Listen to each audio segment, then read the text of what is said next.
a retired educator who used writing and as a means to get my students who were disabled to share and to find a point where they could work successfully. Storytelling is a way that children can get involved, and I'm a storyteller and have been for over 40 years.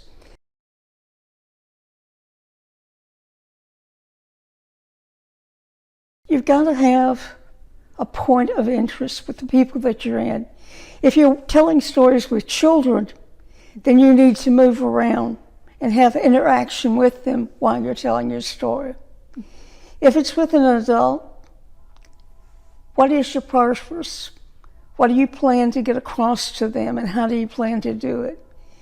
There's a tremendous difference between writing stories and telling stories.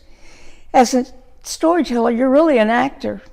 Mm-hmm. You are putting all your emotions forward and getting your audience involved.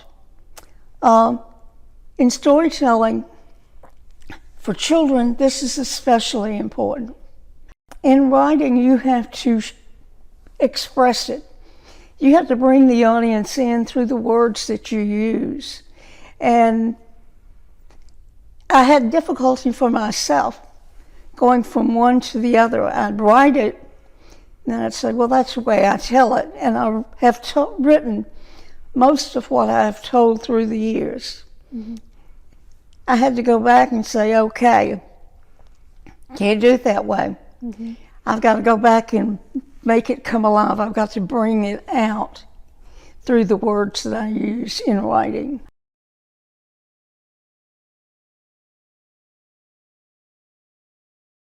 I'm a night owl. I can take my shoes off. I can get a pencil and a piece of paper, or I can sit in front of the computer, and my brain will work. Sometimes it's the next morning when I finally shut down for the night. I have always been a night person, mm-hmm. and I do most of my writing at night.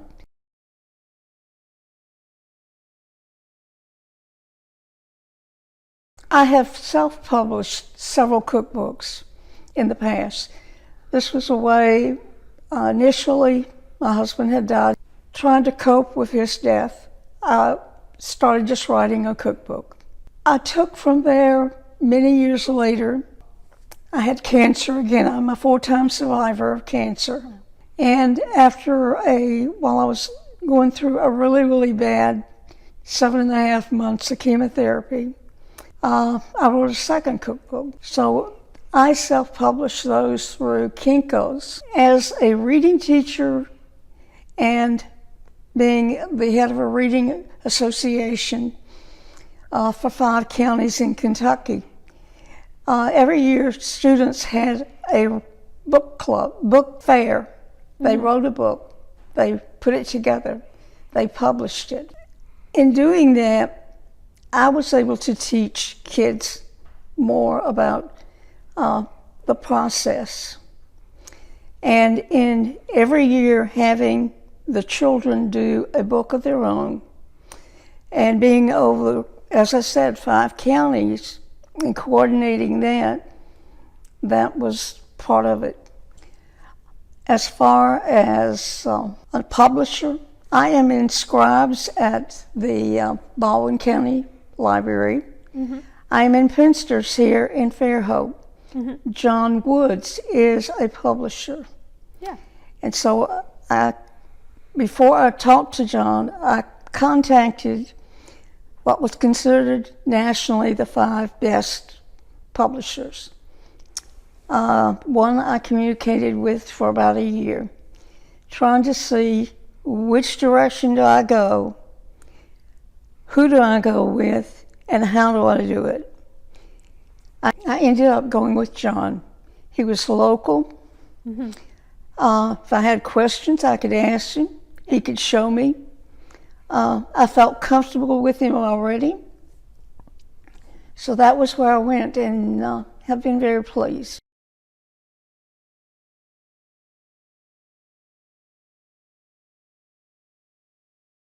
I had a class about 10 years ago, and one of the prompts during that class was the word wolf. So when they said wolf, the first thing I thought, the banker. Money going out, the banker. So that chapter was written 2010. I put it aside. I wrote a lot of other things, not even paying attention to that. And then a couple of years ago, I had performed here in Fairhope as a storyteller, and there was a person there that called me and said, I'm the writer of children's books, and I'm in Scribes, but I wanted to learn about storytelling. And so I said, okay. She said, how much are you going to charge? And I said, well, you're a writer. I'm a storyteller. Let's do an exchange. I will work with you on storytelling if you will work with me to improve the quality of my writing. And so we did that. And I looked through some of the stories that I had, and I thought, this was one that I can develop into a book. Not intending, it to go anywhere, but just as I wrote chapters, my mind wouldn't stop, and I kept writing more and writing more and writing more. And then some of the events in this I've lived through. I've lived through tornadoes. I've lived through having at home an old-fashioned washing machine, Ringer washer. I've cleaned chickens after my daddy wrung the neck on them. These are some of the things that happened in that story. I am a child of the 1940s. So there were events there that in this book that starts in 1928 and quickly goes to the 1940s that I was very familiar with. I lived in Kentucky for 18 years. My husband, through his travels, had to travel through all of Kentucky and other surrounding states. And we went to see different things, and along the way I saw a great deal of the Appalachian area. And so I used that as an element here. I taught at Fort Knox Military Dependent Schools, and there was an aide that worked with me. She talked about that as a child she lived in a cabin, and that they had to walk halfway down the mountain to catch a school bus. So in this book, I used a little bit of that. She talked about Mama cooking and some of the things she cooked.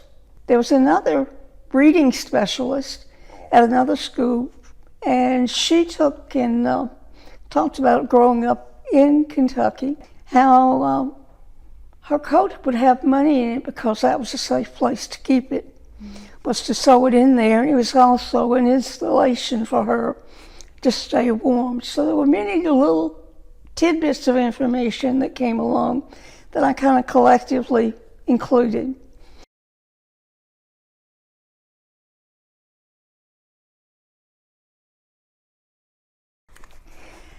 They had to move to an abandoned cabin after they lost their home, and he couldn't find work for over a year.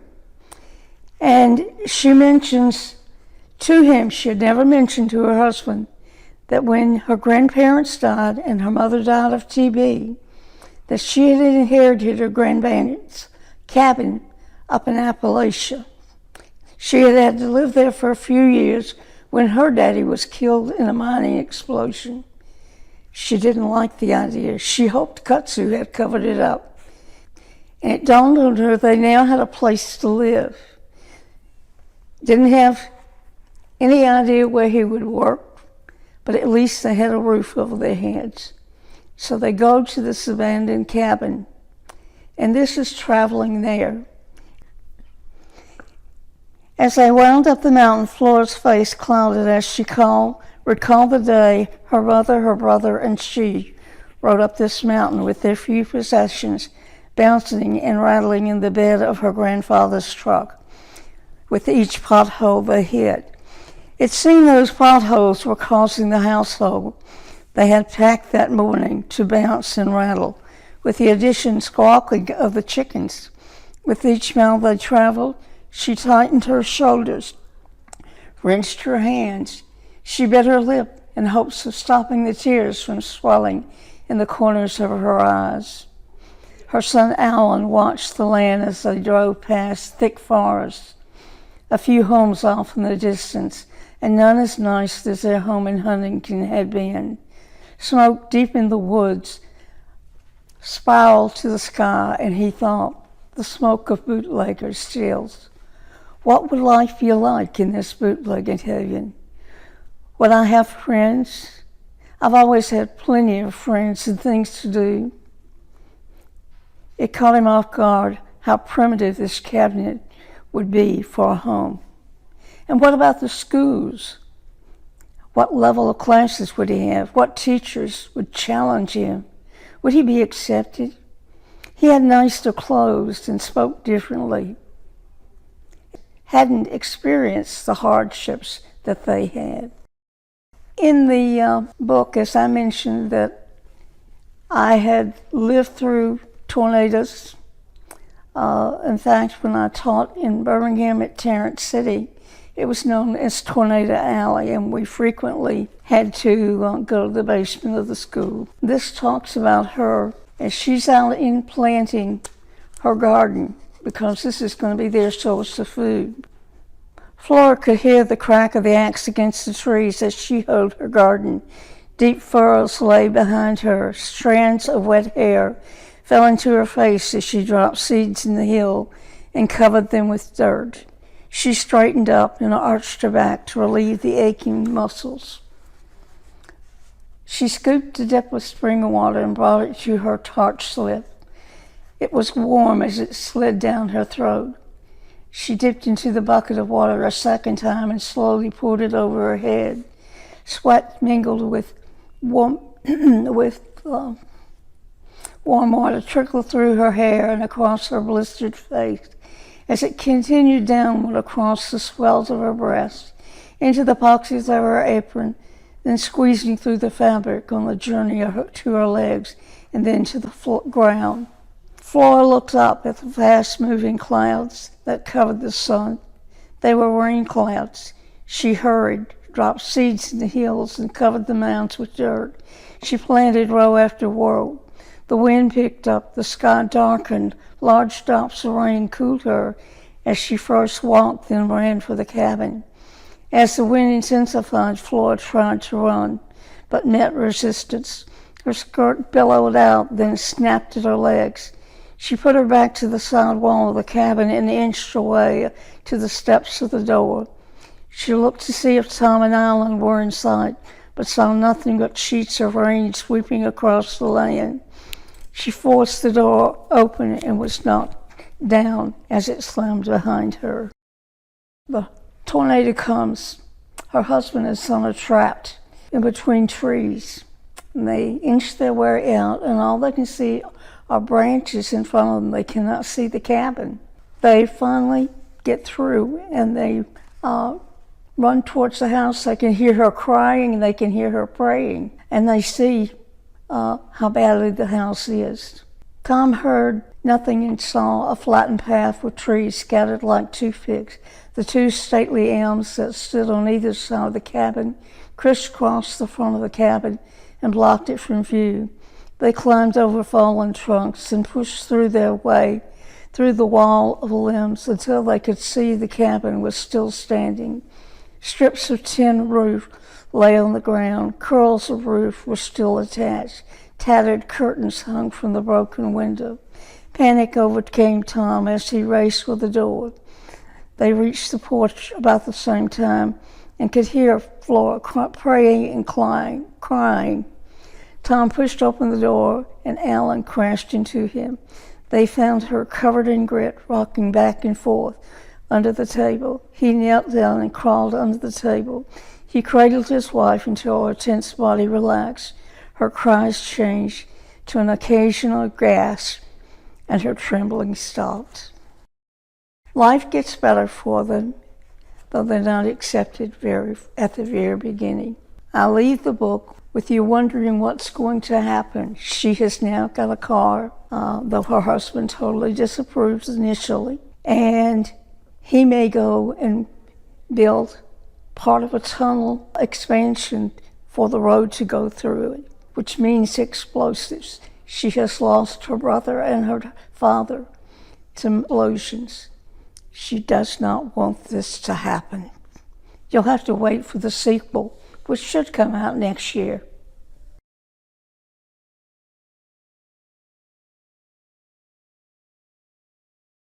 I'm working on another book. It's a collection of short stories, several of which have won Pinster recognition. I hope to have it out so that people can buy it for Christmas.